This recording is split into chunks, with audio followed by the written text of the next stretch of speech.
This is weird. Next, try laughing out loud. What? Come on, show me.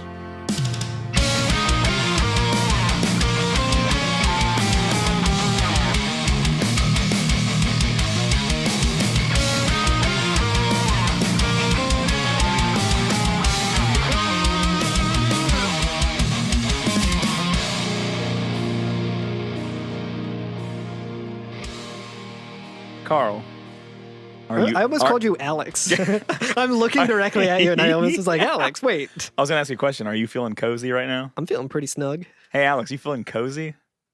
Moderate. I'm feeling pretty damn cozy today. We're having a real cozy one. I got an Oreo milkshake from Wawa in my hand. You add an N to milk? Huh? Do you say milkshake? Milk? Yeah, milk. Like MILNK. Milkshake. Maybe it could be an affectation of where I live, you know. But we'll never know because we all live in the same area. And so it's impossible to know if we have an accent at all. If only we had somebody else who was from some other state or some other city who could tell for us. If we had a guest, maybe. But I can't think of anybody who fits that description. I could tell you. Oh, guest time! 2 guests. You in 2 do weeks. have an accent. Oh, do I? You know, somebody told me yesterday that I still have my southern accent, and I was like, well, I guess that's the way it is. A little tiny bit. Really? Yes. Well, who is our guest today? Tell us who you are. I'm Darmock. Hello, Darmock. Darmock. Hello.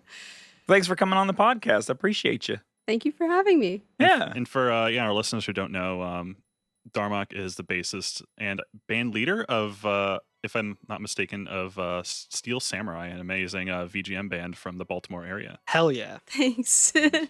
I've seen them live a lot. I've seen them at MagFest. I saw How them many times have we seen Steel Samurai live? so Oh my good. goodness, so many times. Oh god, our first show together, I think, was with Yeah. Matt Chiefs was Oh, there you're too. right. Actually, the place where me, Carl, and Alex met. Yeah. Darmock, you were actually helping run that show. I think between you and our friend Robbie, you were putting that show together. And I was kind of just helping out and managed to find Curtis and book him for it. Which, was it New Jersey Nerd Jam? Yes, it was. Yep.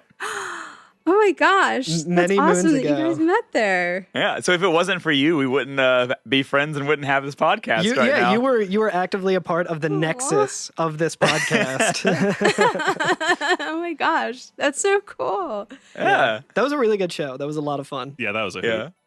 But yeah, you know, A hoot and a holler. yeah, like what is Steel Samurai's almost want to think, what's their thing? What's all, like, cause Sell it to me in one word. well, I remember like the Rock and roll. the Nerd Jam. One of my fondest memories was like realizing you were all playing like the Phoenix Wright theme, but also seeking into the Law and Order theme. And I was like, oh, this is so good. Well, I can't take credit for that one. That was our very awesome guitarist Austin Katamari's arrangement. But I founded the band mostly on doing obscure video game music covers.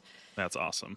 Yes. And that was before people were really digging too deep for the obscure stuff. So it was a new thing, I guess, sort of back then. Hell yeah. Before That's so it awesome. was cool. Yeah. We did Well, it before you- it was cool, guys. I mean, come on. I was gonna say, you could start a VGM band now, and it's still before it was cool. It is yet to become. Yeah, I was going to say Oh, now. I don't know. I mean, I keep hearing things that seem like they're kind of more mainstream. I don't know. It's weird. Yeah, you're probably The whole right. I scene just say kind that of- as somebody else who's also been in like VGM bands. I'm like, well, we were never cool. I No can't. Wiley. I was gonna say I cannot speak at all because like the only VGM band that I've like played live with did play Mega Wily Man 2. 2, Wily Stage 1.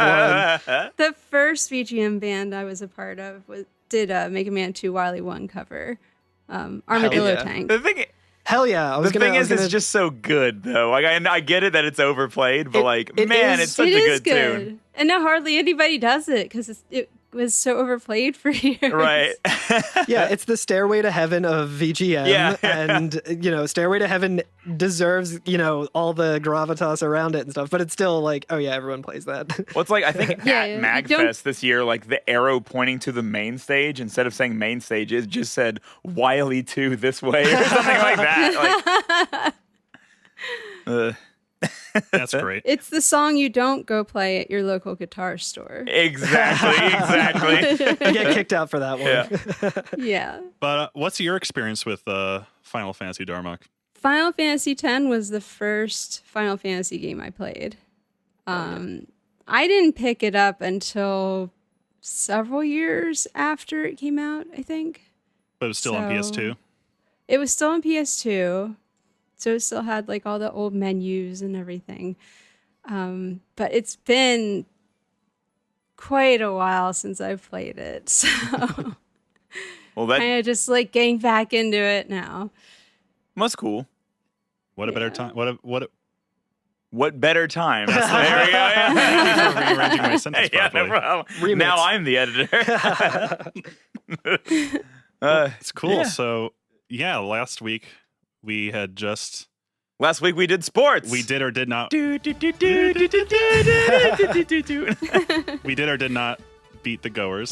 More than likely, you did not beat the goers. Actually, let's go ahead and talk about that right I remember now. beating the goers. I retried it. We talked about it last week. I retried over and over and over so that I could beat the goers.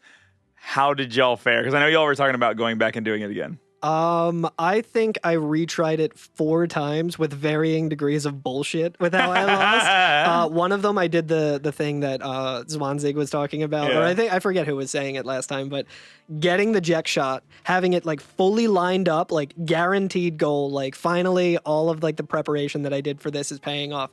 Right as the 3-minute mark hit and the cutscene started, like Titus was literally spinning around with like just directly in front of their goalie and like about to do it, and then it was just like, oh, the fans want walk. I was like, god damn it. I am to understand that Alex also had a last minute Jek shot that ended up a little bit differently. Hell yeah. Yeah, I was trying it last night. I was originally trying to cheese my save, but apparently whatever stats you put into your save don't affect the first round until later After on. the level up, probably. Yeah, that makes sense. But I was able to accidentally do the speedrun strat where I landed Jek shot just before the time Alex ran out. fucking did blitz off skip on his first try.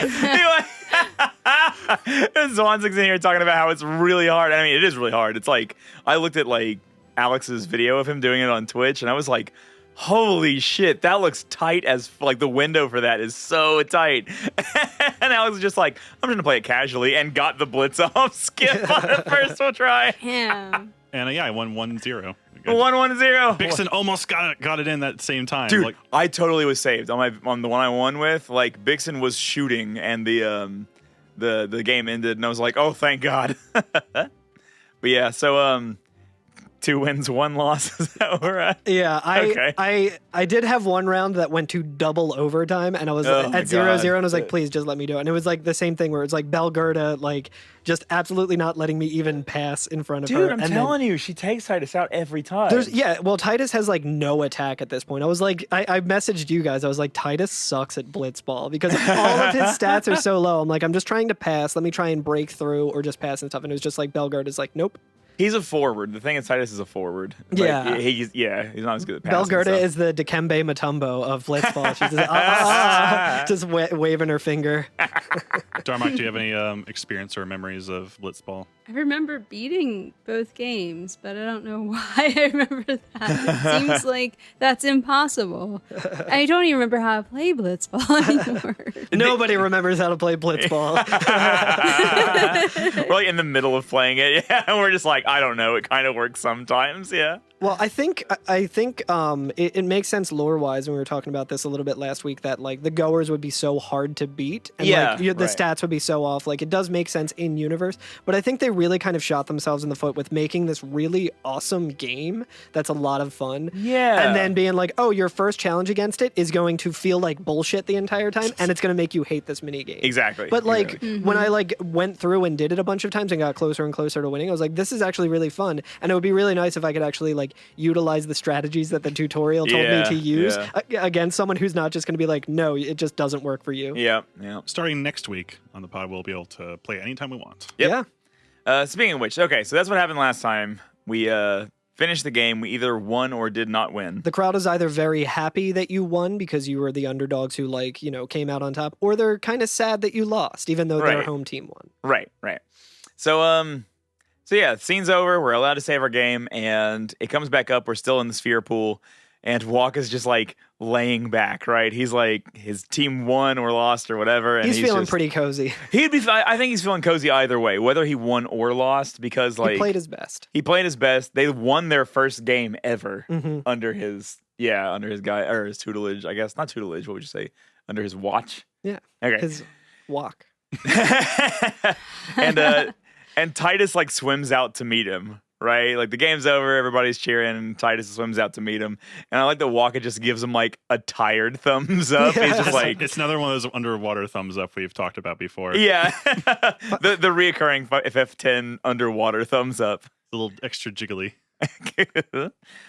And just out of fucking nowhere, dude, a bunch of Sahagin jump into the fucking Blitz pool. What? How'd they get here? Where did these monsters come from? I bet, but they didn't pay for admission. You just kind of get into a battle immediately with them. Like it's very like jarring in a way. Where you're like, whoa. Yeah, especially just like the location of it, where you're like, okay, like it's an underwater battle. We fought Sahagin before, I'm pretty sure at this point, and like that shouldn't be too weird. But you're like, oh, we're in front of a huge stadium of people. Like there's a lot of security. The Crusaders are around. Like the Meister's monks. Oh are yeah, around. I guess the Crusaders aren't.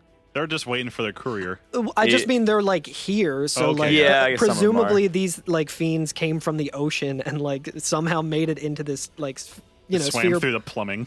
But Yeah, like yeah. in Like terms of alligator. Maybe they can fly or something. it could And be then they they dove do have into kind it. of wing like fins. Yeah, that's true. That's Right. true. A little strong jump, maybe. Yeah. They're surrounded by They water. just did a big leap. Well, like I guess like in a second we'll see that there's also flying fiends in there. So that like the flying fiends just picked them up out of the water and flew them over to the stadium. They're using teamwork. Oh my god. It just reminds me of Wind Waker. Every time they're always like bringing in more enemies. They're Oh always, yeah, the Oh, birds yeah. just dropping the bokoblins or whatever. But these battles go in waves again, like kind of like the forever. Yeah. It's kind of like the Machina from last time, where you'd fight a wave of them and then some more would show up. Luckily, the last wave comes in 4 Sahagin instead of 3, but I had Waka with an overdrive, and so I just got all fire, and I just hit all of them at once, and it just ended the Nice. battle. So I was like, Nice. Good. How do you do that? oh. Okay, so yeah, we've never really talked about Waka's overdrive in depth. I was just talking about the fire part. In the Yeah, how pool. did the fire work underwater? The same way Oh. that breathing underwater works in Blitzball. Yeah, good point. Well, I've already broached the subject, so now we're going to have to do it. So Waka has slots, kind of like Tifa does, or Kate Sith. Get she? That's right.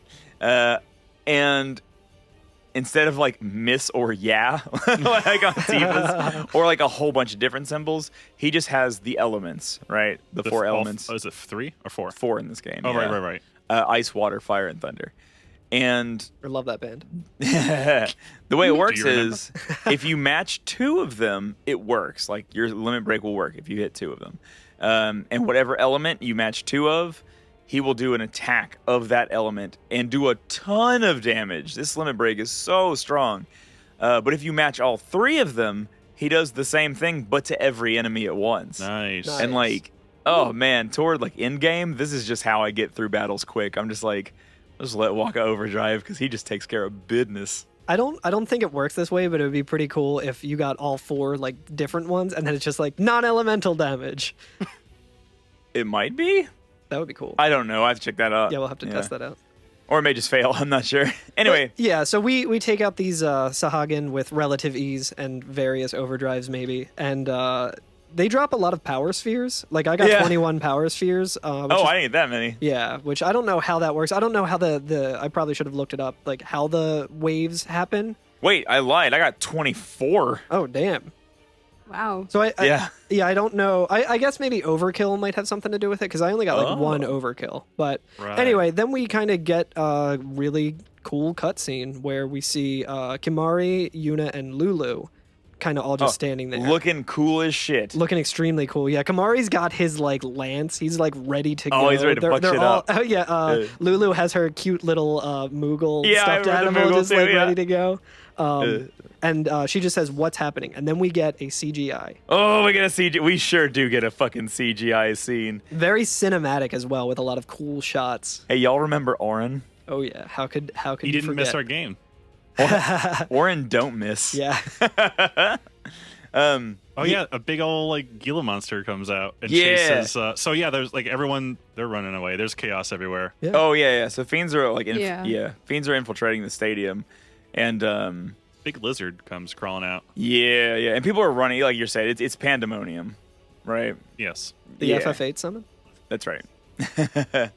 Yes, this big lizard comes out of the vomitorium, and oh my god, there's just a scene where Orin like squares off against it, and I love His expression. Is his so, expression. he kind of does this kind of like, I don't know, it's like a smug eye roll where he's like rolling his eyes, but kind of in like in a way that he's like kind of glad that it's going this way. Like, all right, let's do this. Yeah, and oh boy, he takes his arm out of that sleeve that's kind of slung into, and just throws his arm up in the air, brings it down, and Orin is a muscular man. Oh yeah.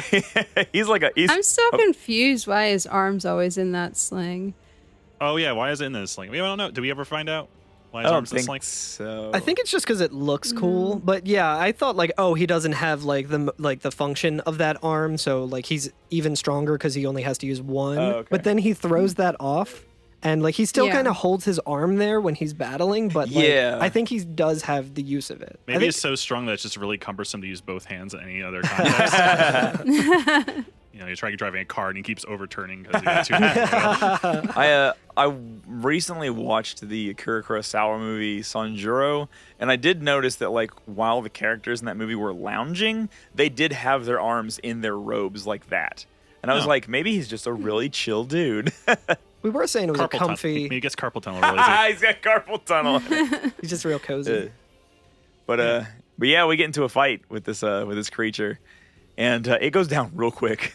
Yeah, he cuts through this thing like butter. Dude, I feel like this battle is just to show you that like Orin is a motherfucker. Yeah. like that's like the purpose. Yeah. This just gave me flashbacks to, like Sephiroth just downing a dragon in Yeah. one hit. I was Oh, like, yeah. I was like, oh yeah, this fight was just to show off. Yep. So yeah, Orin finishes that thing no problem, and then Titus and Walker run up and they're like, "Oh shit, it's Orin!" And Titus is like, "Oh, you know Orin too? I knew this was the right Orin." You know what I mean? Yeah, best guardian there ever was. Your best guardian that there ever was. Yeah. Awesome. And then they fight one of those big flappy things with the fuzzy underside. Yeah, the Yeah. Garuda. Yeah, from Garuda. we fought in Besaid. Yeah, it's near the waterfall. I think this one is I think this one is tougher though. Yeah, I bet so. Yeah, this one has like a lot more HP. It takes a lot longer to down as Yeah. well. Right. Um, Still susceptible to blind. Or Yes. darkness, I should say. yeah, right. Susceptible to darkness. It counters like every hit, every physical hit. So like if you don't blind it, it could be a big issue. But we also kind of get to look into Orin's skills here too. Like we were able to in the first area of the game when we were in He's kind of Xanarkand. a heavy class, it seems like, right? He is, but his special attacks aren't like just damage dealing things. They're stat changing attacks. Interesting. So right now the only thing we have the ability to use is Power Break. Power Break, which reduces the strength of an enemy. Oh, right. I think I used that. Yeah, so in this battle we have Waka, so it doesn't really matter that much, like because Waka's gonna keep us from being hit at all. But we can hit the Garuda with Power Break, and if the Garuda does hit us, it does much, much less damage. So we're able to like really mitigate the amount of damage we take with Orin. Yeah, and it could be a really good strat to use like Power Break against a tougher enemy that like lowers its strength, and then simultaneously use Cheer to get everyone's Right. strength up and defense up, because then you're just from all sides you're protected. I absolutely did a combination of blind, Power Break, and haste on this Oh one. my I was God. like, let's get this guy done. Get him out of here. Garudon. The Garu does. Garu done. Yeah, but again, not too difficult, especially with our new like muscle that we have with Arin. Get a couple power spears. I also got a Frostblade, which is pretty cool, which Ooh. is a weapon for Auron that I imagine has ice damage of some kind. I got a Rod of Lightning Oh, hell yeah. for Yuna. But after that, we get another little scene, and basically, like, there are so many fiends pouring in that even though we have, like, 3 tough as shit characters, there's just too many fiends. Yeah. Right? Like, Like, there's... You get cornered there, right? Yeah, we get, like, a Oh, right. pincer. Another Garudon's behind us, and then Yep. There's some other fiends coming some in. doggos and stuff. Titus literally says, "Give me a break." yeah. Hey, give me a break. And then we get a fucking wild scene. Yeah. Enter Seymour. Enter Seymour. Oh, boy. Oh boy. Our boy. That The boy. absolute boy. Do you wanna take it away with this cutscene, Darmock, a little bit? Basically, Seymour comes out and is like, well, I'm just going to summon this, like, really, really, really powerful Aeon and kill everything Dude, and out it's there like- that's attacking everyone. And it's like fucked up, right? Like it's It's nasty. scary. yeah, I was- it when I first saw it, I was like, this is a good Aeon? Is Yeah. that, like, normal looking? This is totally Aeon a good guy would have. Yeah, right. Yeah. I like the way he summons it, where like he still does like the 4 little green orbs come out of him, just like with Yuna, but like a giant chain comes out of the Like an sky, anchor. like an anchor, and it like goes into the ground. It like creates a void in the ground, and then it like hooks this monster by the chin. And like just rips it up out of the ground, and it's like screaming. It's like like in pain. It looks kind of like the other day I was saying it kind of reminded me of Nemesis. Yeah, it Yeah. definitely looks like Nemesis from Resident Evil. I was thinking about it, I'm like, it's really cool of Nomura to hand off this particular Aeon's like character design to Guillermo del Toro. Nemesis comes down and is just like sin. Sin. It's really strange. It looks like it has some sort of, I don't know, like iconic religious figure hanging from the chain. It does, yeah. It's really weird. It's like I was trying to think of what that would be called, but it's like a charm or like a tag. Oh yeah, almost. it looks like a dog Yeah. tag, but if it had like a Blessed Virgin Mary on it, kind of like I didn't even notice that at first. That's a good Yeah. call. And Yeah. also like this Aeon is just completely wrapped in chains as well. Like it's bound and it kind of has its arms crossed as if like in like a burial kind of position. Yeah. Like a mummy. Yeah, like a very very Mhm, mummy-esque. It's also like its actual body is kind of like emaciated and like nasty. Yeah. Yuckers. Yeah, it's oh man, and like it has its top and bottom like incisor teeth are super overgrown too. Yeah. And everyone is like watching this happening and like screaming and like there's like complete panic still and like it's kind of just like evaporating all the fiends. They're Dude, like it blinks Yeah. the fiends into death. Like, Yeah, it just, like Just this thing is Thanos'd him. yeah, this thing is just screaming, and then it just like blinks with its one nasty fucking eye. I should also say that like its head is like wrapped in like fucking mummy bandages, but like one of Yeah. the eyes, like the bandage is ripped open around where one of the eyes is, and it has like very. It's all bloody too. It is. The Yeah. bandages are all bloody there. Oh, Which is I- like, I don't know. The whole look is really cool, but it's like, wow. it's a big Wow. tonal shift. Also, you know what Yes. else I just noticed? It has like its 2 big crossed arms in front of it, but its neck also has like 2 human arms that are Yeah, crossed I and noticed sticking out that. of it. Oh, Yeah. the human arms are actually holding the chain that holds that like dog tag too. Yeah, this is Yeah. insane. It's so cool looking. It's insane is the best way. This is just fucking nuts. If you look upon it, you will be driven insane. So be Yeah. careful when you're looking at screenshots. But no, I know we say Dark Souls a lot on this podcast. Like that, this looks like a dark, but this looks like a straight up Demon Souls enemy. Like, oh Right. my god, this thing is fucked. We'll find out later, but it's called Anima. Is that correct? Anima, yes. Oh, I love that Tool album.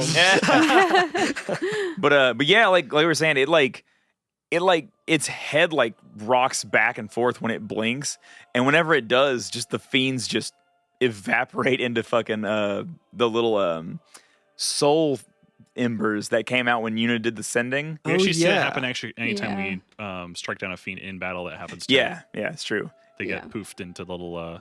Yeah, Spirit orbs. and so it's weird. There's like this scene of just like utter chaos and like extreme violence happening, and the music is like the hymn of the faith, isn't it?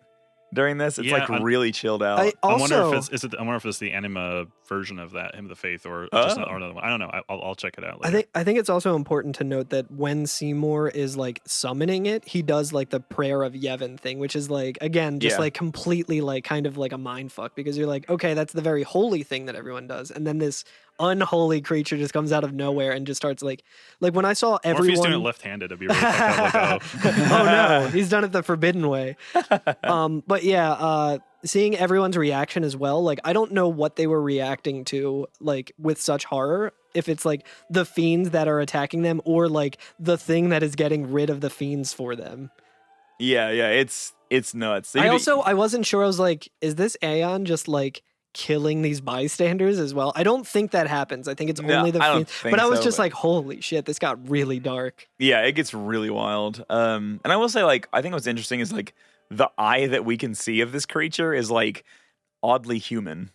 Like it actually has some like soul to it. You know what I mean? Or I'm like, oh, this isn't just a fucking like demon creature. This thing feels pain and is sad. They did not finish baking this Aeon.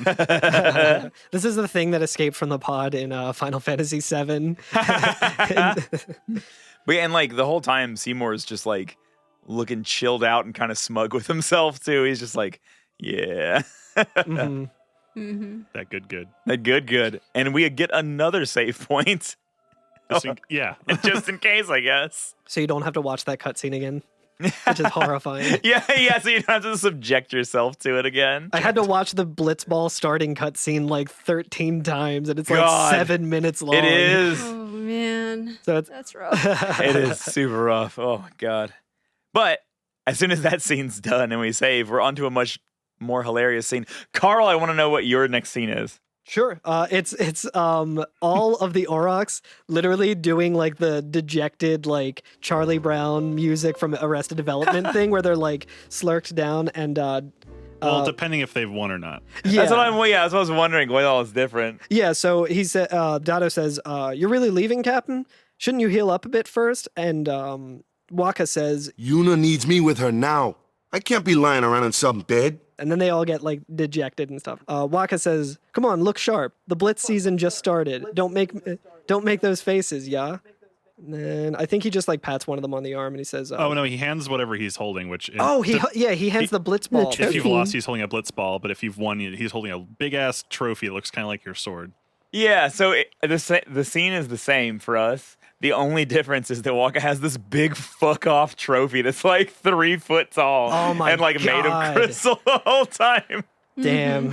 And yeah, he just hands it to Is him. there a dog in both versions? Yeah. I like dogs a lot. Oh yeah, that's that long-haired dog. I love that thing. Yeah, with the long ears. It really is just chilling there. It's like my favorite dog. After this cutscene, though, the crystal that is on the trophy looks very similar to the one that's on that fountain that they're actually standing in front of. Oh. You can't see it in this cutscene, but if you actually go up and interact with the fountain, you actually look up, and the crystal looks very similar. Really? Yeah, so it's just like the Lucan crystal. Nice. Oh. It's a nice looking trophy for the first round or whatever. Yeah. I want to know what the fucking finals trophy looks like. Well, it's like This is a participation trophy. everybody gets a super expensive, gnarly ass trophy. In a fruit basket. And that scene gives way to a scene with Yuna standing kind of. It's where we talked to Luzu and Gata last time, or 2 times ago. Yeah. Come on, pretty mama. Yeah. And we catch them in the middle of a conversation. Yuna's saying, Are you sure? Never liked long goodbyes anyway. Sorry for making you wait, Yuna. I had some promises to keep, yeah? but from now on, I'm your full-time guardian. Full-time garden. I'm your full-time guardian. And Yuna says, well, then welcome back, Sir Waka. Good to have you with us. And so he and Lulu just kind of started talking to each other after that, or Waka and Lulu do. And they're kind of discussing what's going on. He's like, yo, where do we find out where those fiends came from? Like, what happened? And Lulu's like, yeah, nobody knows, but at least Maester Micah is safe, thanks to Maester Seymour. And Yuna's even like, that Aeon was so powerful. Like, they're just standing there being like, what just happened? Yeah. Yeah. And it's interesting too to kind of just think of like the differences where when Titus saw Yuna perform the sending, which is a very beautiful and graceful thing, he was like, it was like beautiful, but it was also terrifying. And then it's like, think about like that same sort of energy, but with the most horrifying thing you ever saw. And it's like, yeah, it was mostly just terrifying. Yeah, it's oh man, I love that scene. God damn it. But then we get into a real cool scene. It just escalates real fast. It escalates real fast. Now we're on one of the Blitzball Stadium docks. Doc 5. Dock 5. And Titus is talking to Oren. Like, we finally found Oren. It's been 3 months of podcasting, but we finally found Oren. Here he is. And Titus has like his hands on him. He's like grabbing him by the robes, right? This is the most uncool-headed he's been so far. Yeah. I would say it's both the most uncool-headed and uncool. Yeah, at the this same is time. very like adolescent. Like, I would also like to joke about something here and say that like the scene coming up later, people make fun of for having bad voice acting, but I would argue is actually good voice acting. I agree. This scene has bad voice acting on Titus's part. But anyway, he's screaming at Oren and he's like, Hey, you! Don't just stand there! All of this is your fault! getting swallowed by sin and ending up here in Spira, not being able to go back to Xanarkin, everything. I'm telling you, it's all your fault. And he's just like screaming at him. And it sounds very goofy. I'm just like... It might also be because like he James Earl Taylor has to like deliver this really long line in a very in specific amount of time. That's what I was thinking too, because like Titus is like going real fast, and I was like, he probably had to Hey, like don't just stand there, like just kind of just rattling off the lines. yeah, right. But So I'm it's sure, probably I'm, not sure, his fault. I'm sure he had all of this in like one breath, basically. Yeah, and it is like Like in 5 one times at breath. least, yeah. yeah. It's interesting too because after all of this dialogue stops, like it kind of just starts fading out, and you just see Titus holding Oren there, Yeah. but it like nothing else is happening, and it just like slowly fades out. It fades out and then fades back into the same fucking scene. I think it's supposed to imply like time has passed, maybe. Yeah, like a couple minutes or something. Yeah. Oren's just watching him, and he's like, "Are you done?" yeah. Are you done with your temper tantrum now, Titus? And the answer is no. Far from it. Titus is never done with his temper tantrums. He says, "Who are you anyway? You knew my old man, didn't you?" And I love Oren. He just goes, The delivery yeah. on that line, didn't you? I think was supposed to be how you said it, which is like you know my or like well or not, where he sounded like almost suspicious. Like, well, yeah, of course you knew his dad. I thought we kind of knew that, right? Yeah. But I think it was supposed to be like kind of like you knew my old man, didn't you? I thought Oh, that's, yeah. that's why I Yeah. think it was supposed to sound like, but it sounds more like he's just realizing that Oran like knew his dad. Oh, yeah. It was just like, wait, that doesn't make sense. But Yeah, the history there's a little murky, I feel like. And that's like what I love about Oren is like his answer is just like, yeah. And he goes, "You also knew Yuna's father?" That's correct. He's just like so chill about it. Yeah, and then and Titus. There's no way that's possible, is what Titus says. Yeah, which is very Luke Skywalker. There's no way. It's impossible. You're not my father.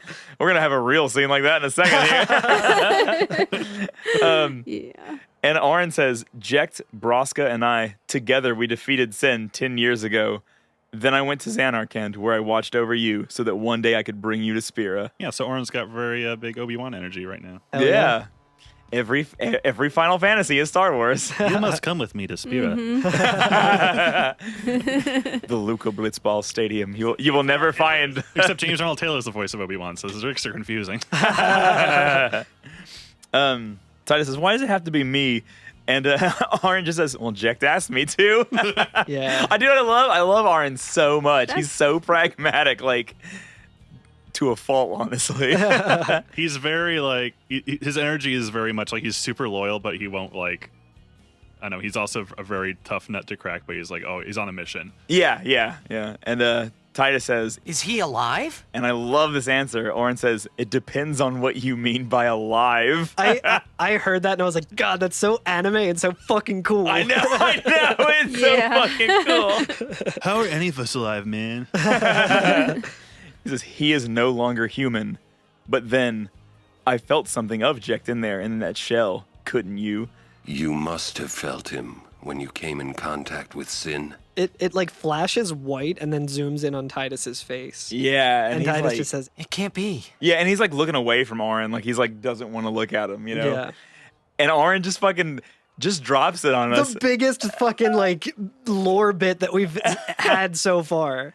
We were getting little drops by drops, and now it's like the ice cubes. All the ice cubes are falling out. It's like are coming out of the glass at once. I just had an Oreo milkshake, and it's like when you get a big chunk of Oreo stuck in the straw, and you're like trying to suck it up. Man. You're only getting like the little bits on the side, but then you get that big chunk of Oreo. And almost choke on it. Yeah. And Orange just says, It is. Sin is Jecht. "What? What the fuck? What the fuck?" That's some crazy shit right there, bruh. Yeah, and Titus kind of starts like he's visibly affected by this. He's kind of like stumbling around and like can't believe it. And he says, "No way, that's ridiculous. Like, no way, I don't believe you." Yeah, and This does have some like the best, I think, facial animation in this game so far. Yeah, for It's sure. really Yeah. dynamic, like really like somber. Like we've pretty much never really seen Titus like visibly sad. I think so Yeah. far, and this like really shows like he's just completely like in shock and also just kind of like falling apart internally. Yeah. Which, like, I totally understand. There is like his dad, who he hates, but like kind of wants to see at the same time and cares about or whatever, is actually this giant fucking monster. Which, like, we don't know how that's possible or what the fuck that means right now. Or he's just like, "Damn, it's gonna be so much harder to kill my dad now." Yeah. He hates him, but does he hate him enough to kill him? Well, I was like, when Carl just said that just now, it's gonna be tougher. I was like, How am I supposed "Oh, to you don't mean emotionally. You just mean physically. I He's, mean, well- he's a lot bigger, so it's gonna be tough." That's what I meant, because he's like, okay, like the last time we talked to him, he's like, "Oh, if I met my old man, I'd probably smack him one, like he would punch him." And then like Yeah. before, like when he was on like the boat as a kid, and they were like, "Oh, do you really hate him that much that you wouldn't care if he died?" And he's like, "Yes." And then like his whole reasoning is like, "Oh, well, I want to see him again so I can let him know how much I hate him." Yeah. I mean, but you're right though. I guess like he's not like on a mission. Is he gonna smack him in the final fight? Is he gonna give He's him? gonna smack. But yeah, I think you're probably right though. I mean, he hasn't said anything about like killing his dad or anything like that. Yeah, of course, it definitely not. Dethrone Sin? This is me. Yeah. This is me just like attack and dethrone Sid. That's what leftists want. But yeah, he's in shock, and Titus says like that's not possible, and he's like, But it is the truth. You'll see for yourself. yeah. and then he says, "Come with me." Like Arn is offering to Titus. He's like, we have things to do. You should come with us. And Titus just straight up is like, "And what if I say no?" And Arn's answer is like, "Well, every story has to have an ending." Yeah. And I was like, damn.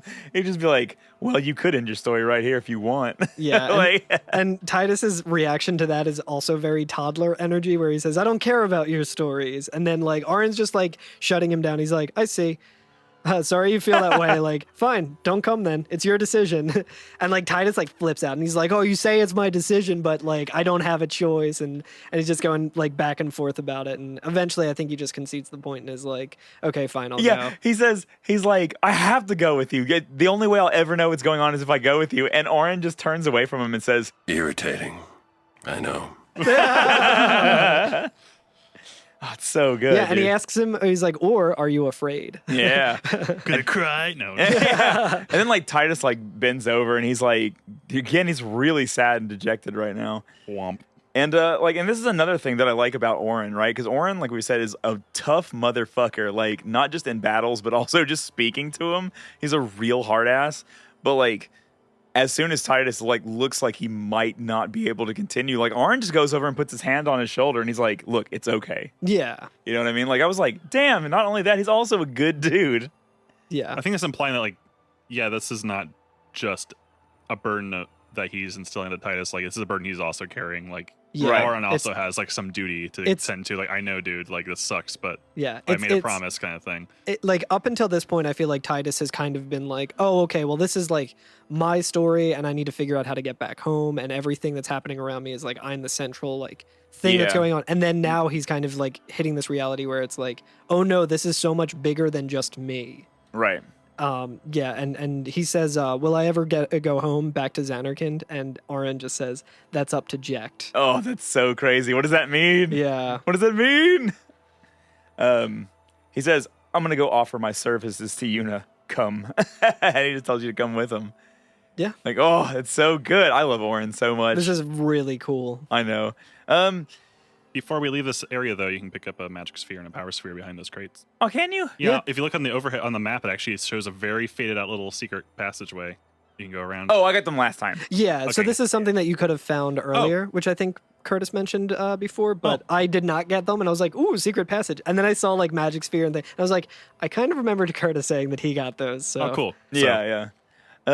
So yeah, before we get to the next section, I think we'll go ahead and take our break now. Does that sound good? Sounds good to me. sounds But I great. do want to point out one thing that's still on this dock before we go to break. And that's what the Ronso says that's standing right here. So There's a Ronso standing there? There's a Ronso I standing. didn't see anyone standing there. Yeah, so if you go to the left and take like the long way to get back to like where we're going, Oh, which is yeah. the like not the way that the game is telling you to, like it's indicating that true. you should just go, the straight path. But there is a Ronso that you Yeah. can talk to. And I love this Ronso's dialogue. So first it just says, tournament over, Ronso returned to mountain to protect Yevon Holy Land. But then if you talk to it again, Biron and Yankee protect people in the stadium. They defeat more fiends than you could count with both hands. So I was like, oh yeah. I was gonna call him Binke and Binke and young Euron. Yankee and Biron. What absolute kings? Yes. There's a guy, I think there was an Albed also, who says the Yes. Albed has nothing to do with a fiend attack. That is the truth. Yep, Which, that's correct. If you have the letters. if you know the lingo. And this is a good point to go and get the Albed primers in the like hallway to the one locker Yeah. room or in the Sphere Theater or whatever it's called. Did you all The notice the Sphereator? I will also point out that one of them is K equals G, which are my initials. I was like, oh, look at that. Carl equals germ. Garl Kerm. Garl Kerm. Okay, well, I swear to God, one more thing and then break. But in the locker room, the one going to the goers' locker room, did you notice that if you walk really close to the side of the hallway, you can see that you're underwater? Yeah, it shows a nice little candid shot of Yeah, it's like fish float, like swimming by and stuff. I was like, what? I've never seen this screen before. Oh, holy shit. How about that? you can look at the little fishes swimming by in front of the goers' locker room. Yep. Where you can talk to their fans and stuff. Neat. I'm also looking through my screenshots really quick to see if there's anything else. And the only thing I noticed that is there's like a weapon shop and an item shop there. But they do have signs above them that is in that writing that we were talking about last week. Yeah. Which actually I was like, oh yeah, that does say weapon and that does say item. Yeah, all the text is in English. It's crazy. All right, break time? Break time. Break time.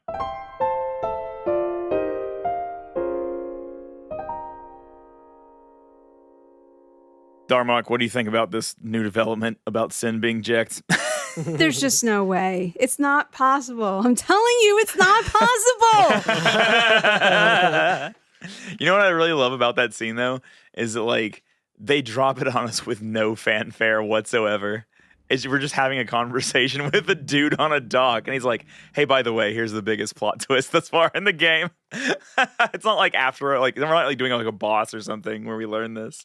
It's not like, Yeah, and it feels like we're fairly early still, maybe in the game. We're like what in the first quarter still? It feels. oh like? yeah, we're about, We're still in the first act. the way I see it, we're about to start the game.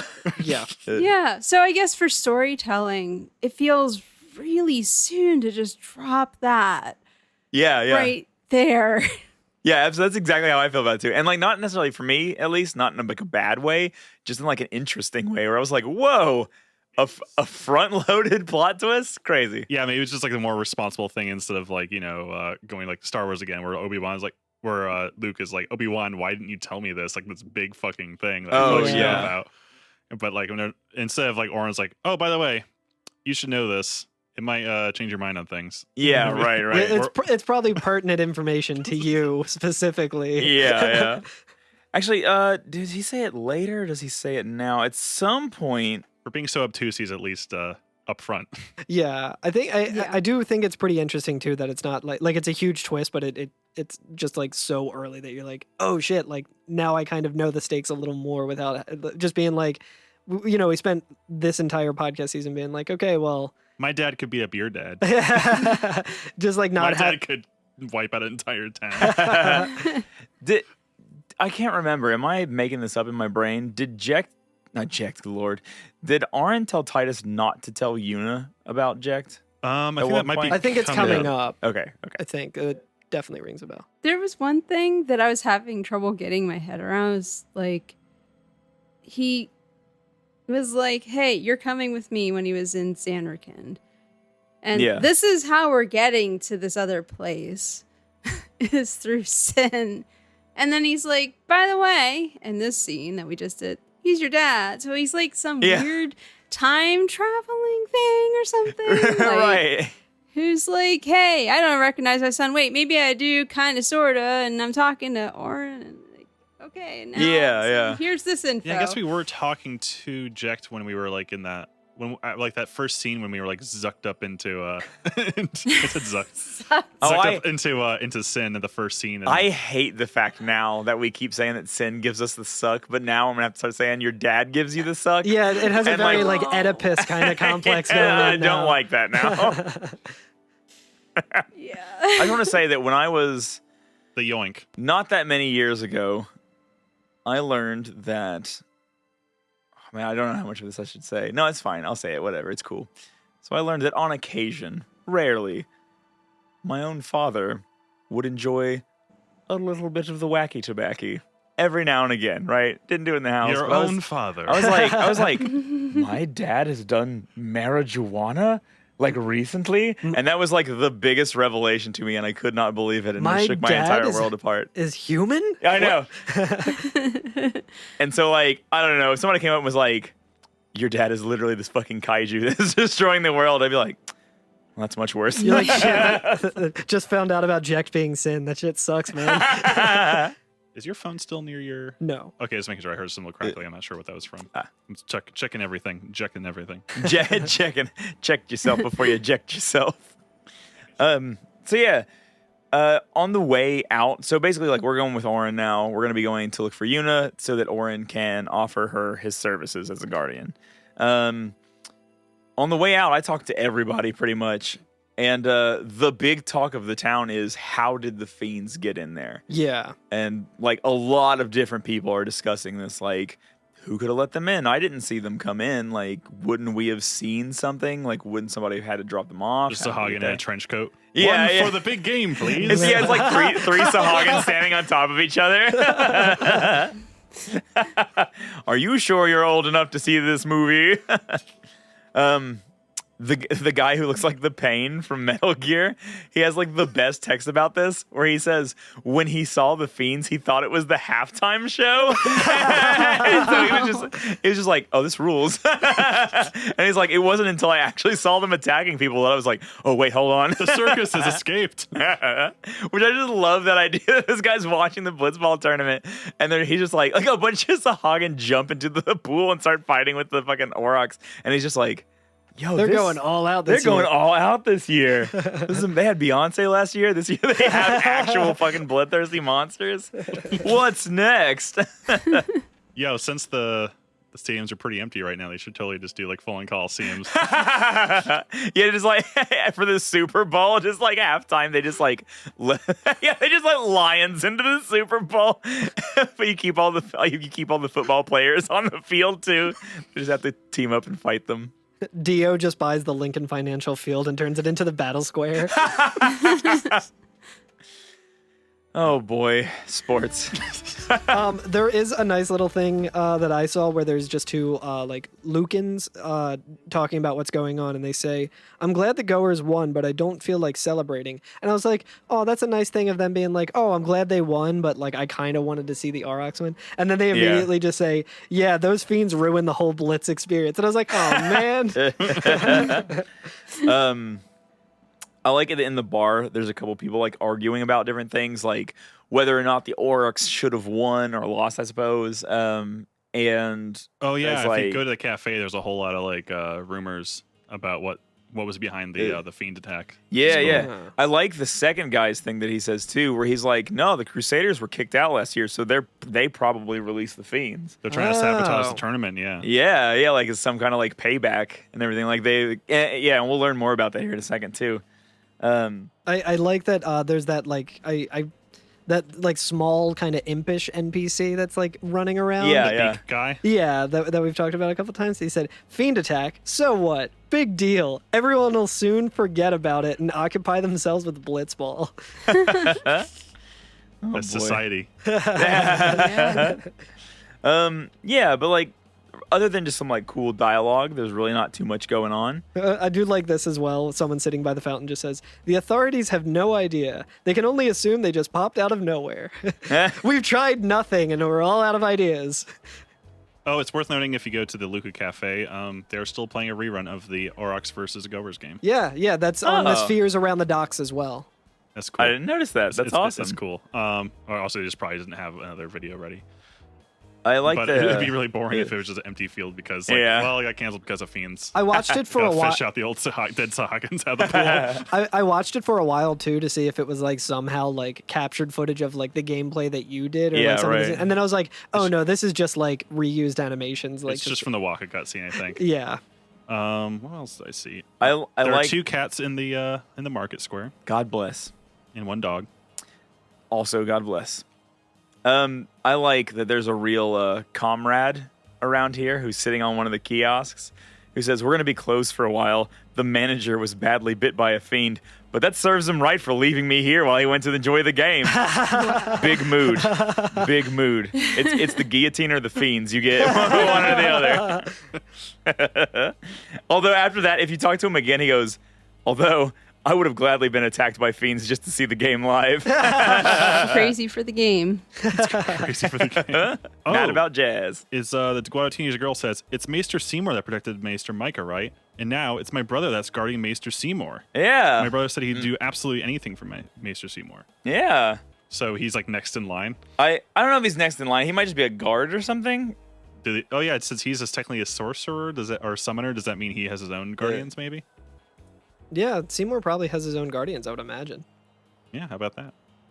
Curtis knows something. I'm just not gonna say anything. I should have let that go. That meme was like, "Why do you spend your stimulus check on a gun?" It's like, "Oh, that's a prize that we use." Oh yeah. It's a tool that we'll need later.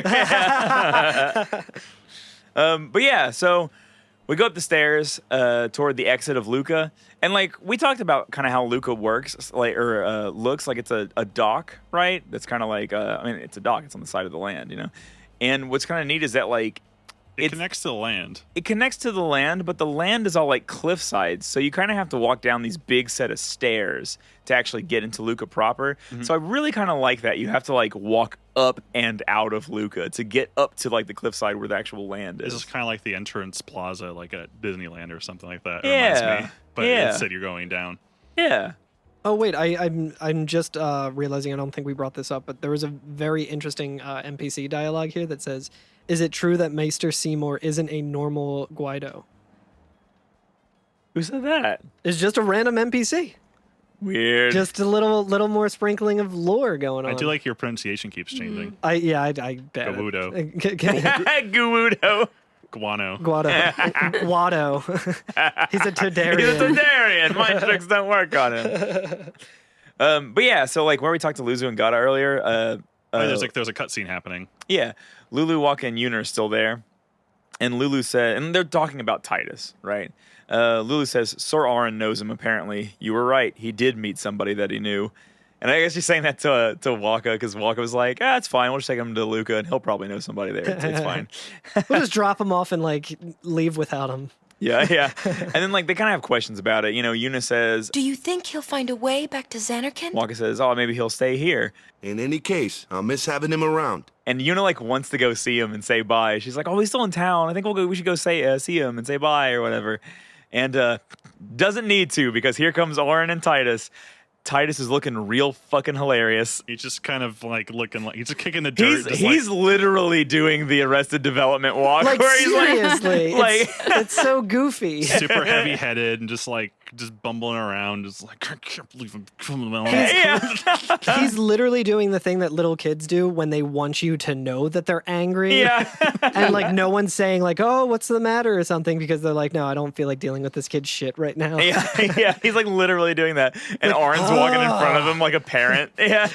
Dude, it really is. And like when I saw like Lulu and Waka standing there talking about what he's gonna do, it reminded me of when we were talking about how it was like they brought a pet on board, and now like Lulu and Waka are like responsible for it.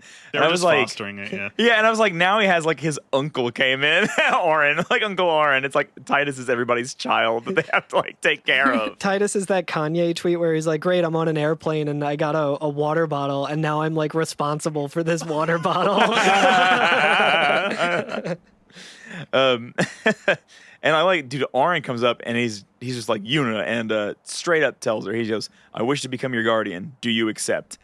And Waka's like, whoa, he's like mind blown. He was like, oh, are you serious? He's like, oh my God, I won a Blitzball game. Oren wants to be a guardian with me. This is the best day ever. yeah, I know. Dude, it really is the best day for Waka. He's like, I won a Blitzball tournament. Oren's going to become friends with me. Also, my shitty racism was like, I think I'm right about it because of fucking how bad. Like, Waka. I'm sorry. Waka went down some pegs for me last time. For sure. What a bastard. But they're all like not taken aback, but like surprised, right? And Orange goes, oh, you refuse? And Yuna's like, oh, no. We accept, right, everybody? And Waka's like, oh, of course, no problem at all. Like, they're all like super into this idea. Because like Waka said, like, he's the best guardian there ever was, right? Like, Oren's like a legend. And Lulu says, but why? Like, why do you want to come with us? And Orange says, I promised Braska. And he's like, oh, he promised Jecht, he promised Braska, he like promised all these people to do all these things. So it's just like, he's just running around fulfilling promises. Oren loves to make promises to dads. Yeah. He's a daddy's boy. Yeah. And Yuna's kind of surprised by it, but she says, well, thank you. You know, you're welcome to join us. And Oren just grabs Titus like by the arm, pushes him forward and says, he comes too. Like it's like baggage that he just has. He's like, by the way, I'm bringing this.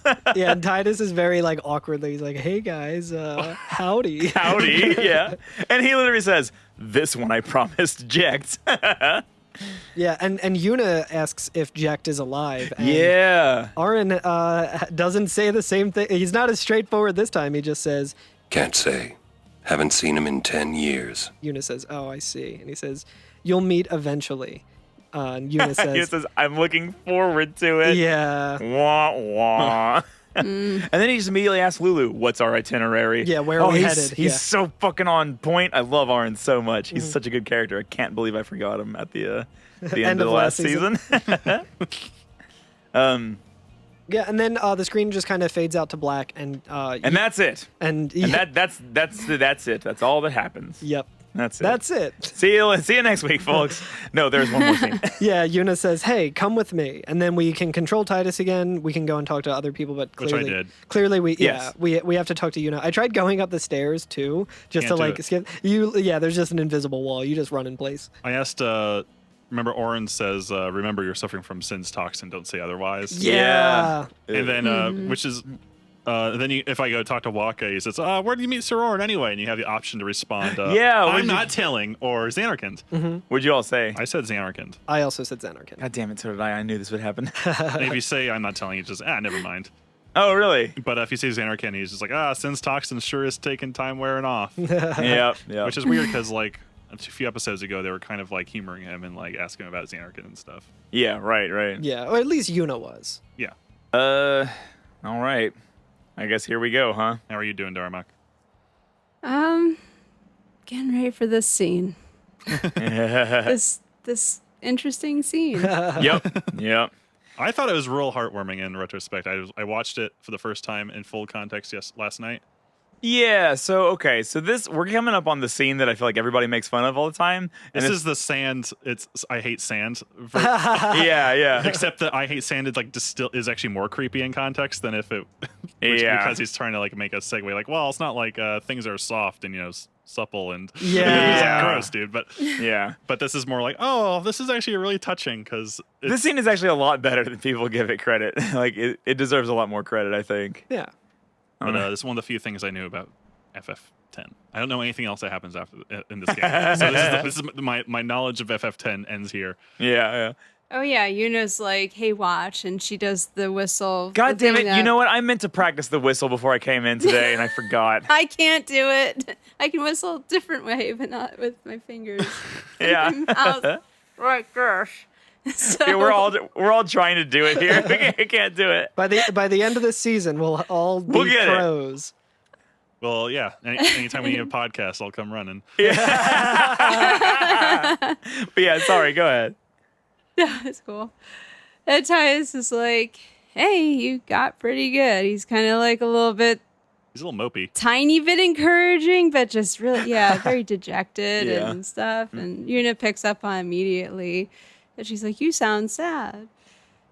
He's like, maybe. Yeah. Yeah, maybe. And I love She's like, want to scream? Yeah, want to scream? I love that. I love her delivery. He's like, want to scream? Like, Yeah. just like really like encouraging, like you're like, I know you like screaming. Yeah, and that's what we did last time, where he was like, I'm feeling really bad, I just want to scream, and he just starts doing it. And I like to like, Yuna's a good character. I She's a love her good so friend. much. She's a She's good really friend. good. She's very caring. Yeah. Yeah. Making space for him. And I guess this being right after he heard his dad is Sin.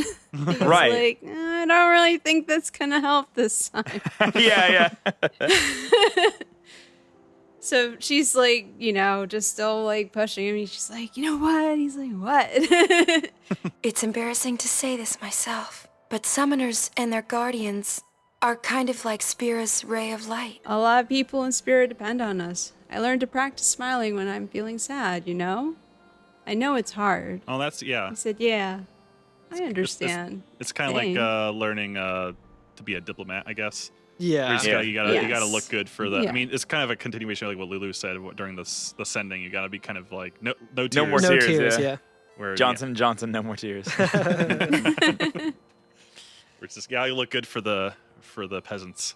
Well, I mean, like, it does make sense. We've heard multiple times that people will call her, like, the hope of Spira and stuff, and it's like she's not allowed necessarily to have her own emotions. You know what I mean? They're not her own. You know what I mean? Like, she shares them with everybody she goes. She can't have that little Twitter bio that says opinions are my own. Yeah, right. my tweets do not reflect the voice of Yevon. Yeah, it's kind of another like moment of just being like, oh yeah, this is all so much bigger than myself. Like even if I want to be experiencing like all this pain and show it affecting me, I really can't, because this is a very like as beautiful as this world is and as like nice as it looks, it's horrifying. Everyone's scared. Everyone is in danger at like any moment. You mean FF10 or 2020? No, fair. Both. No, I mean there's not much beauty in 2020. So I'm definitely talking about the graphics in 2020 was already swallowed up by sin. But yeah, she's like, yeah, like people need some form of hope, and like that's the summoners. So when they look at me, they can't see me freaking out. Like Seymour totally blew that by like summoning the most horrifying thing in the world. But he looked real cool doing it. He did look really cool. He looked like he just woke up from a nap. Yeah, sorry, go ahead. So Yuna's trying to get Titus to smile. And she's like, right now, let's see what you can do. Yeah. He's like, huh? And she's like, come on. So he's trying, sort of, kind of. Yeah, he's like, he starts laughing. he starts like He's like, massaging "This is his face, weird." trying to smile too. It's so funny. Very goofy. It says actually another thing where it's like, oh wow, like the facial performances and for a PS2 game, like Yeah. it's like one of the first like off out of the gates. And it's just he looks like he has a migraine. He just does the like the Joaquin Phoenix Joker thing of putting his hands like in his like mouth and making him smile. Yeah. He looks like it was like it was giving me vibes to to like Terminator 2 when it was like trying to teach Arnold to smile. Thumbs up. I felt that too. It's just like he's forcing it. It's so uncomfortable to watch. He's just painfully trying to smile. Yeah, the cringe was kind of creeping in on me. Yeah. So then she's It's fine. So Yuna's like, Next, try laughing out loud. What? what are you trying to have me do? Come on. And Yuna's like, come on, show me. And Tyus does this sort of like, oh, God, gosh. All right. Like, takes a deep breath. He's trying to psych All himself right. Do you up. want me to try and make a go at this? Yep. Like, what? Yep. If you feel comfortable doing that, hell yeah. We'll all do it. Well, yeah, I was like, do we want to do a Alright. countdown and then we'll all do Yes. All at once? Yes. it? Okay, all right. Alex, Yes. count us down. 3, 2, 1.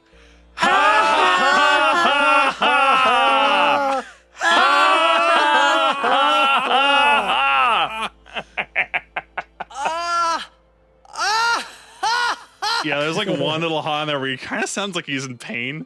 Yeah. He's like crying a little bit. Like, Yeah, I thought so. When I first saw this scene, at that point, I really did think he had started crying. Oh, but yeah. That would have been great. It didn't end up being that way. So and it's really uncomfortable because like during like that like those more strained ha's, they're it's the camera is cut to like look at just Waka and Lulu and everyone just looking at them. And they're Yeah. all just like deadpan. Like they're like the character models aren't moving at all. Like, Yeah, it's just yeah. and there's no noise but this. Well, you know what? If I was like, I feel like if I was them, if I was like Waka or Lulu or somebody, like the thing I would be really thinking about at this point is like looking at Yuna working her fucking magic on somebody, like being Yeah. like, she is so good at like pulling people out of a funk. Yeah, like this for is sure. incredible what she's doing right now for this dude. Yeah. Yeah. Oh yeah, and then he keeps going and Eunice seems a little like put off, but like you probably shouldn't laugh anymore. Yeah. She's like, Again. yeah, you should probably stop. Yeah, that was a little overboard. We've talked about it before where like Yuna, like even if she's not trying to own someone, she deals the most devastating owns. Yeah. Like, Yeah. yeah, maybe I'm sorry I told you to laugh, buddy. Yeah. I thought you would be cool, maybe. But he keeps going. He keeps doing it, right? Just almost to kind of like just kind of show off almost Yeah. how Yeah. uncomfortable you can or laugh. to I think he was, because she told him to stop, he kept going like, yeah, make me kind of way, / I want to make you laugh too. So Yeah. Yeah, pretty they both playful. do And, it. Yeah, and then she joins in with them yeah, too. ultimate champion. And they time it together, which They, is really yeah, cute. they time it together. She breathes in. And he looks over at her and he's like, "Oh, you're gonna do it too?" And then they do it together at the same time. It's very cute. Yeah, and then she says the thing that people will always say if something actually isn't funny, but they're trying to be nice, and she goes, Too funny. It was your idea. Too funny. Well, I like that. Like they actually break into real laughter. They do, After yeah. that. Yeah. Like they kind of like see how dumb what they're doing is, and they both laugh together. Yeah. It's like, and that's the thing is like. Again, when people talk about the scene being like really bad or like bad voice acting or whatever, it's really good. It's really good and very good voice acting. It's just out of context. It's fucking hilarious. yeah, Like, it's fitting. It like the deliveries are very good. It's just so goofy and over the top because that's how the scene is Right. written and how it's supposed to be. That people are like, oh, that's so bad. Like that voice acting is so terrible. But it's like, Yeah. They're laughing at themselves, at Yeah. this Yeah. whole scene where it's like, this is so stupid. like again, it's like it just makes me like Yuna a lot because I feel like that's genius of her to be like, shit is super fucking serious everywhere right now.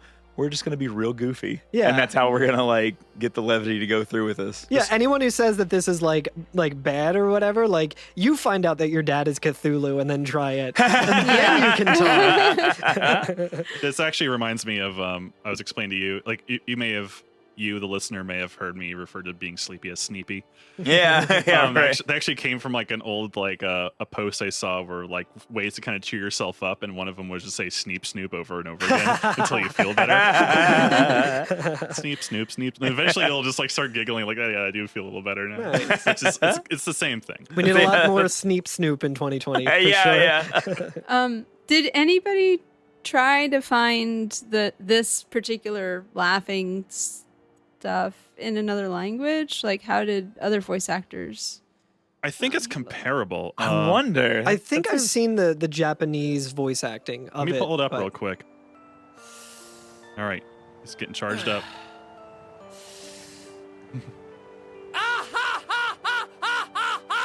Yes. It's like a bird. Yep. It sounds like a bird. Is that Iago from Aladdin? Gilbert Godfrey? It really sounds like him. The Great Jafar! Oh, we should get Gilbert Godfrey on Cameo to do the Titus laugh.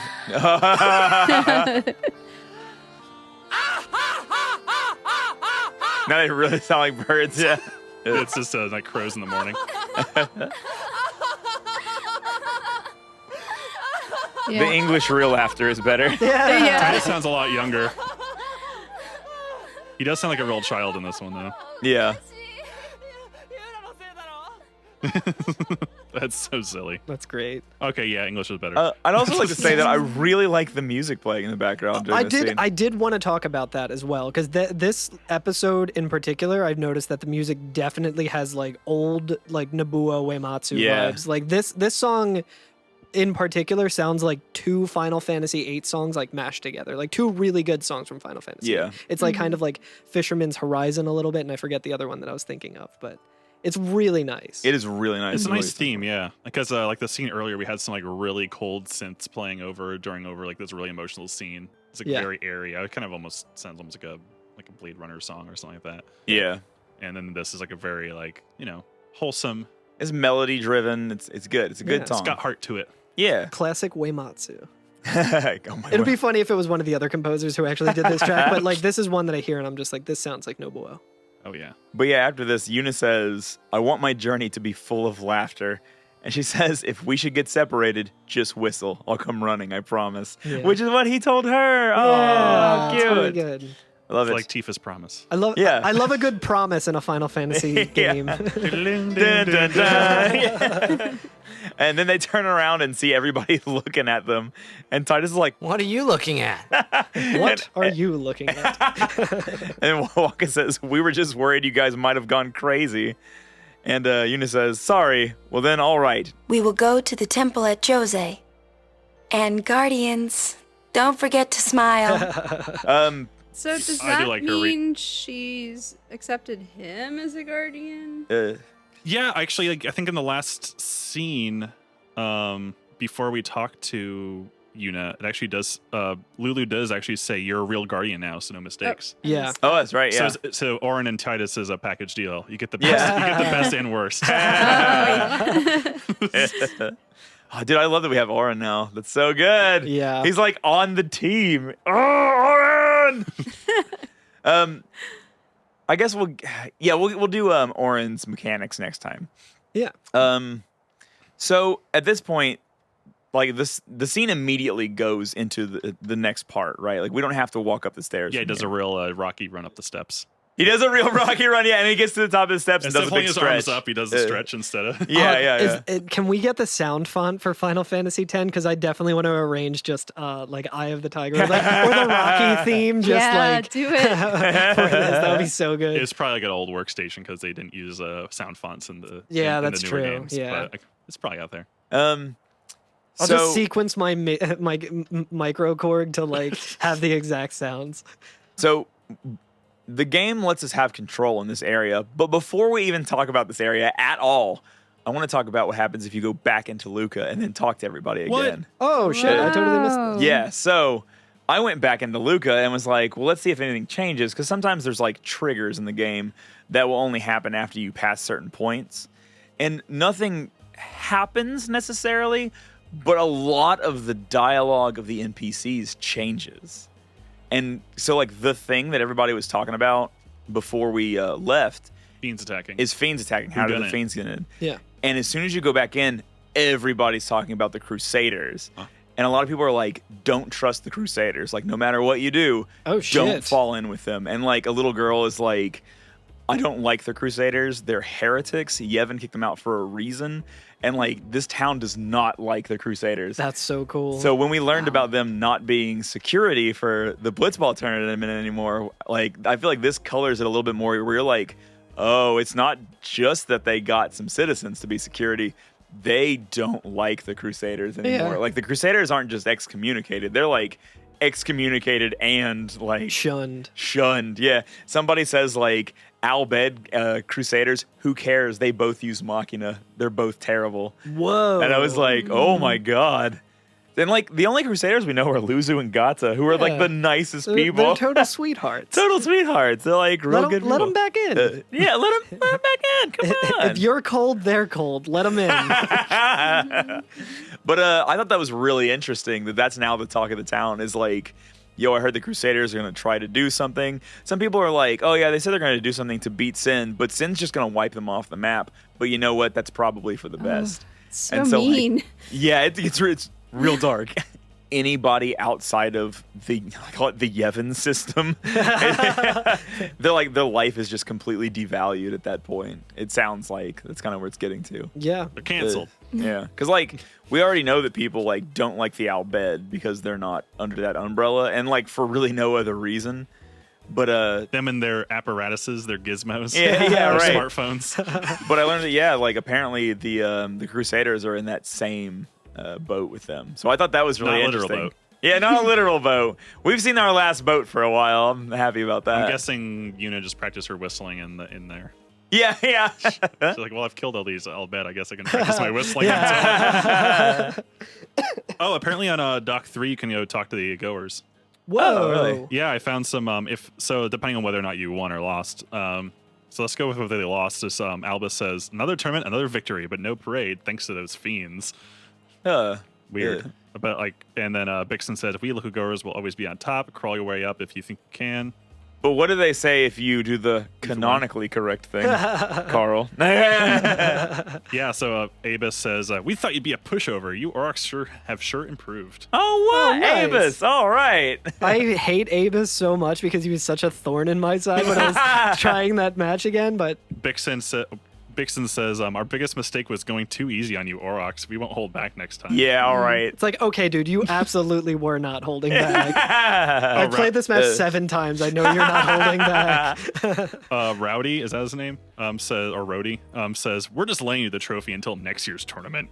Keep it nice and shiny for us. That's good. I like that a lot. That's like, not like... Yeah, it's not too aggressive. It's like, sportsmanlike. It's being like, I refuse to admit that we lost, but I'm going to give you the credit of having it. It's like, yeah, we're just going to take that back next year. Like, that's nice. Yeah. Bulgerda is like, this is a disgrace. Doram says, we didn't lose to the Aurochs. We lost to Waka's spirit and dedication. Oh! Nice. Who said that? Doram. Oh, wow. Wait, was she even on the team? She wasn't even like playing during the game, was she? I Maybe, I don't think She so. was bench warming, I think. Maybe. Belgerda was playing. Oh, Belgerda was definitely playing. I think Yeah. I do remember seeing Doran's name, though. She might have been the other rear fielder.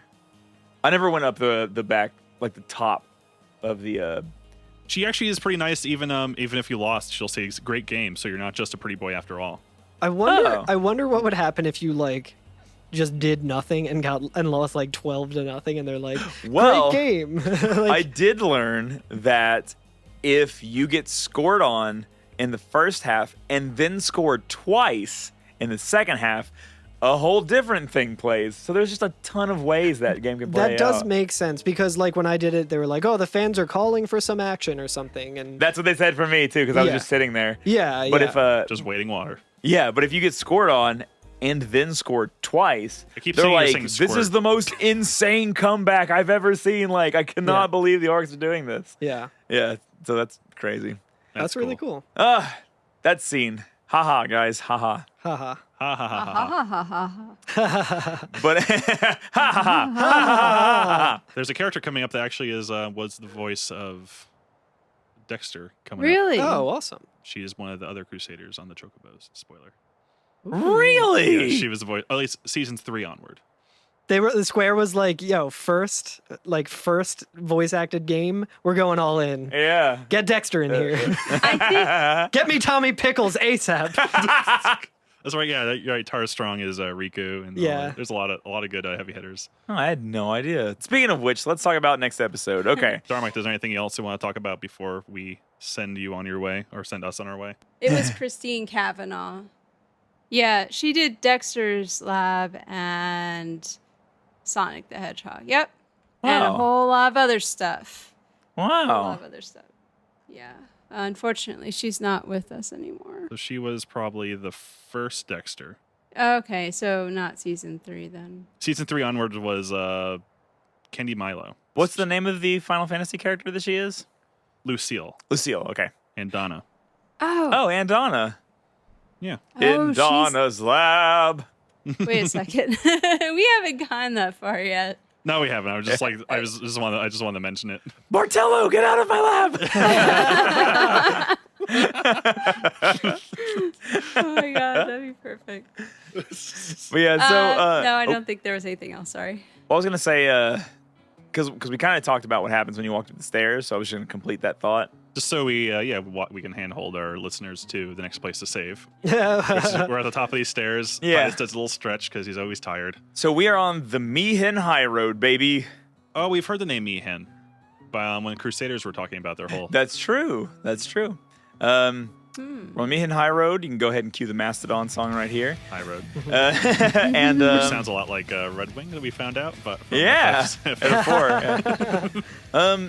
And that's what we're going to be talking about next time. We're going to talk about the High Road up until we meet Maester Keenock.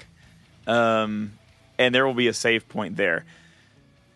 It's going to be great because I feel like our recent episodes have been like lots and lots of lore and lots of story, Blitzball. But we've spent 3 episodes just in Luca, and that's it. Mm-hmm. And for the next episode, we're going to be doing a lot of fucking gameplay. So like, even though I'm just like, yeah, just do the first area of the High Road, it's fine. The first area of the High Road is long as shit. Yeah, I thought we had to cover that for this episode, and I game overed a few times. Yeah. It gets tough real quick. Yeah. You have to really start thinking instead of just smashing A. Yep. Oh, yeah. Yep. This game, like, well, I think we talked about it a little bit, like the puzzle elements of battle. Those start to get ramped up. Like, it really now makes you think about which characters you have out and what you're doing at all times. But that's what we're going to deal with next time, is the Mihin High Road, up until we get to the Crusader camp, and we meet the Maester there.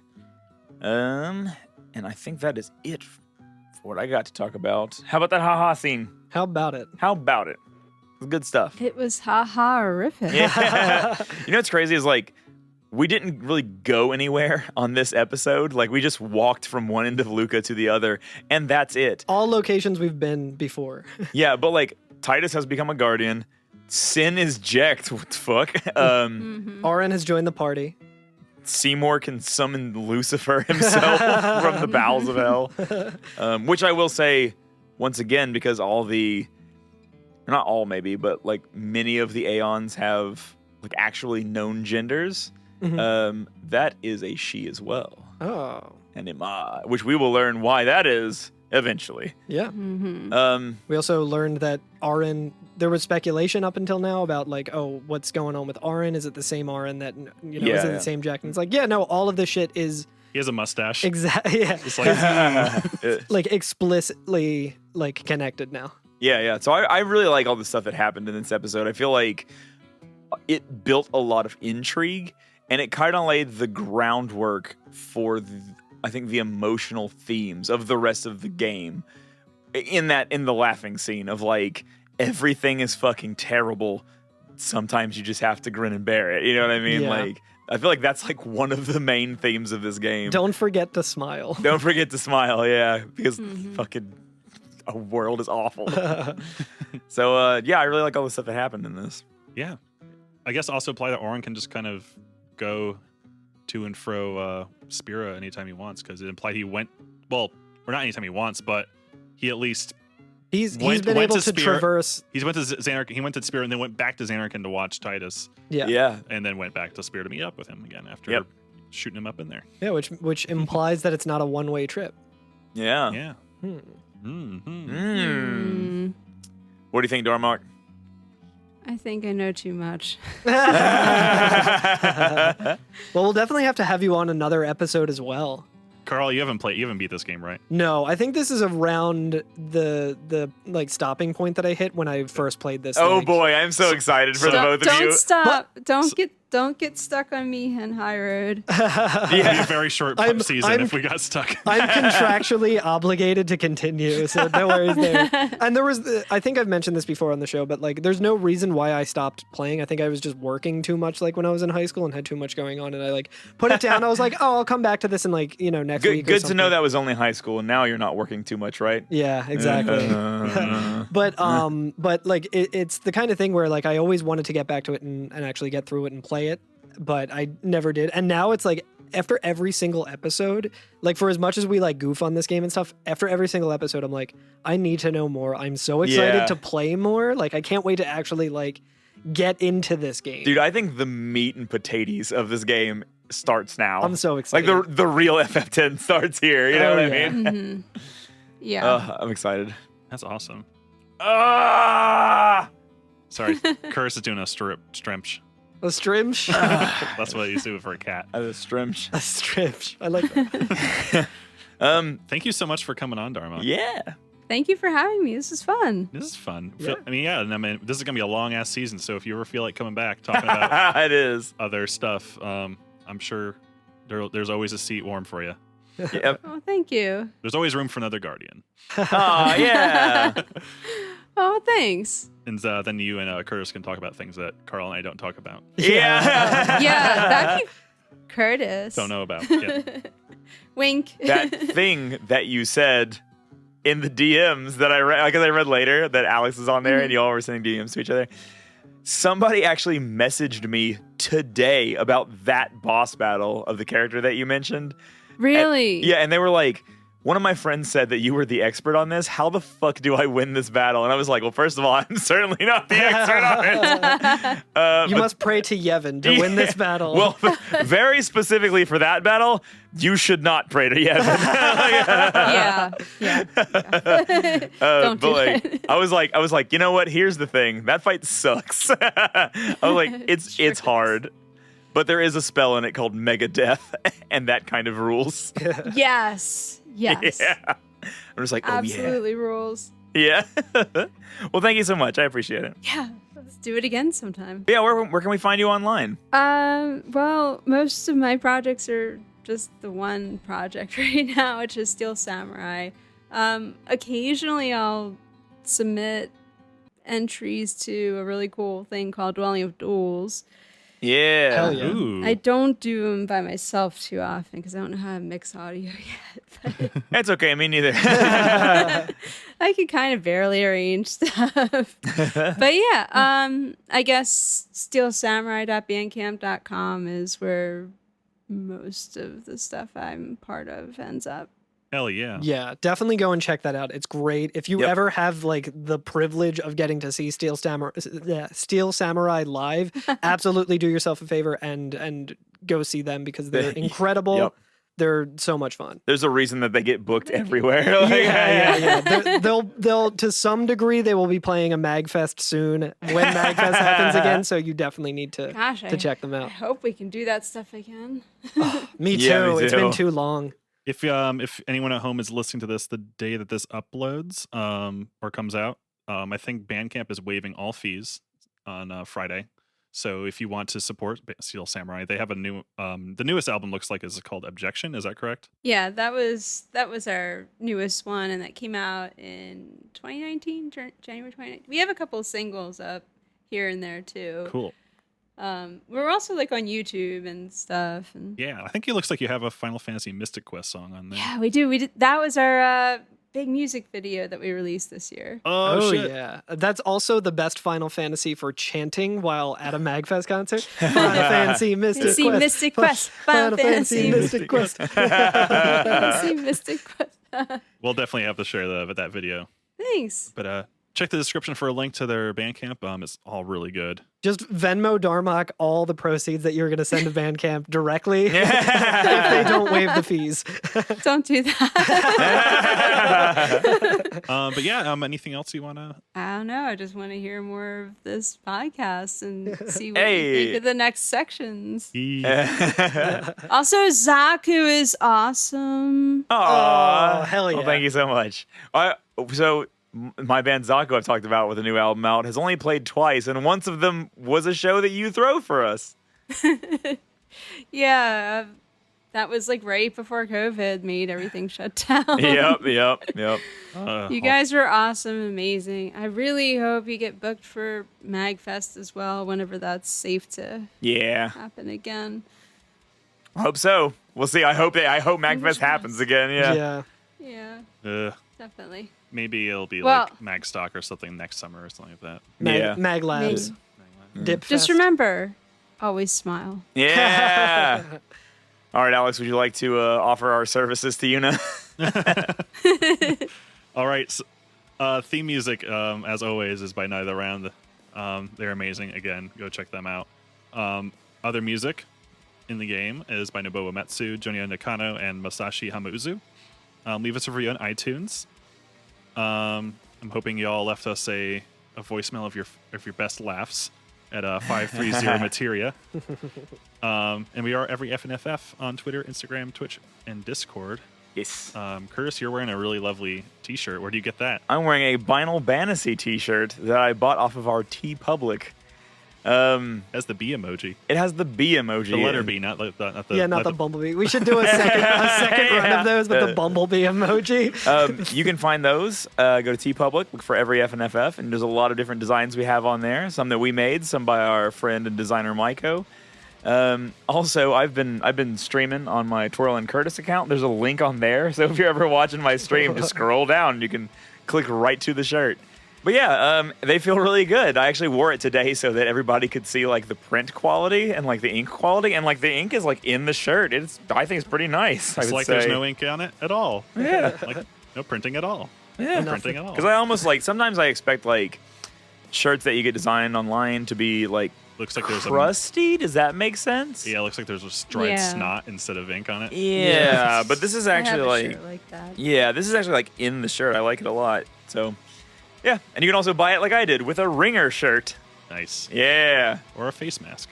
Or a face mask. Yeah. Wear a mask. Wear a mask. Do it. Wear a mask properly. Yep. Over your nose. Well, the thing I was gonna say the thing Darmock said earlier about don't forget to smile, but now I don't have an outro. Sorry, story. No, you're good. No, it's good. Just say it anyways. Yeah. Have a night.